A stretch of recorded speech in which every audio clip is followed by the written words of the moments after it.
Saying I'm not flexible enough to turn is the lamest excuse in golf lesson history. I'm here to tell you, if you can get out of your car, you're flexible enough to turn your pelvis 45 degrees and your shoulders 90 degrees. The problem is you probably have some deficiencies in your mechanics that makes it harder for you to turn. So let's cover what some of those deficiencies might be. Number one, you likely set up, if you struggle to turn, with your toes pigeoned inwards like this. This puts a lot of unneeded stress on the knee joint and the hip joint, and it just makes it really difficult to turn. As soon as I get to about 20 degrees, 25 degrees of turn, I start to feel pressure here and here. Instead, what we want to do, we want to take both toes and just flare them open a few degrees. I'm talking 5 or 10 degrees. That takes a little of that stress off. It's going to make it so much easier for you to turn without feeling that pressure and stress in the knee and the hip joint. It's going to make it way easier for your pelvis, obviously, to turn. Number two, you likely don't shift your pressure properly from the balls of the feet into the trail heel in the backswing. So I want you to watch two examples. Number one,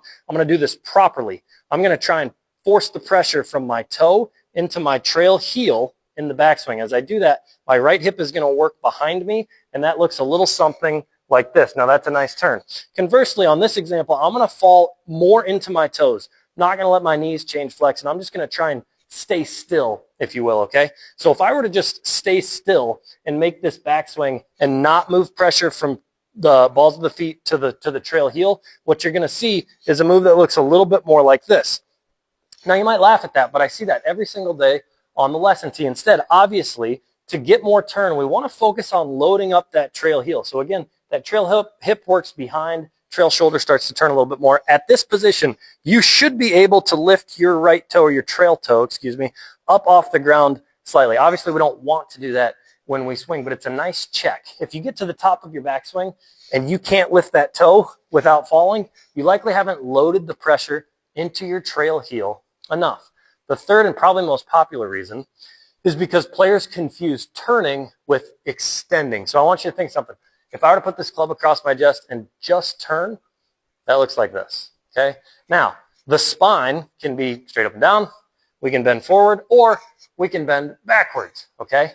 Now, there's a little bit of all turning, tilting, and extending in the backswing. However, players that struggle the most that I see tend to do a little bit too much of the extending, to the point where they get to the top of the backswing and they're in that classic kind of reverse pivot position. So I want you to understand what that is. What that is that's the spine doing that extension move as it's trying to turn, but it's doing it more than you're actually turning. So instead of doing the turning motion, you're doing the extending motion a little bit too much. So typically this player gets up to the top, and at the top of the backswing, their pelvis slides away from the target a little bit.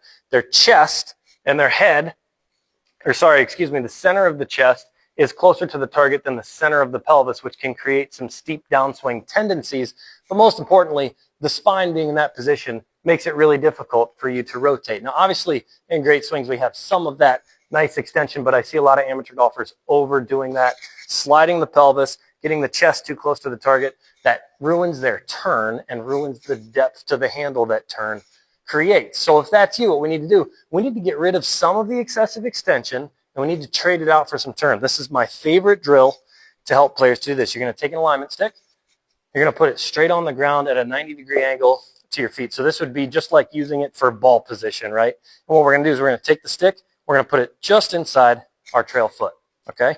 Number two is we're going to take this stick and we're going to pin it to our shoulders. Now, I see people all the time put it on their elbows or do this or whatever. Take two hands, pin this thing to your shoulders, and keep it there. The goal here is going to be to make a nice full turn where my toes are flared out a little bit. My pressure is going to move into my trail heel, and I'm going to try and match these sticks up. If I start leaning towards the target, you're going to see that these sticks just do not match. So this is getting rid of some of that excessive extension, making sure your spine isn't overextended, but instead your shoulders are just more turning, okay? Now, bonus points, especially if you get these feet flared, you move that pressure to the trail heel. If you can match the sticks and then just get a little bit more, really nice exercise if you struggle to turn. So if you struggle to turn, try out these three things.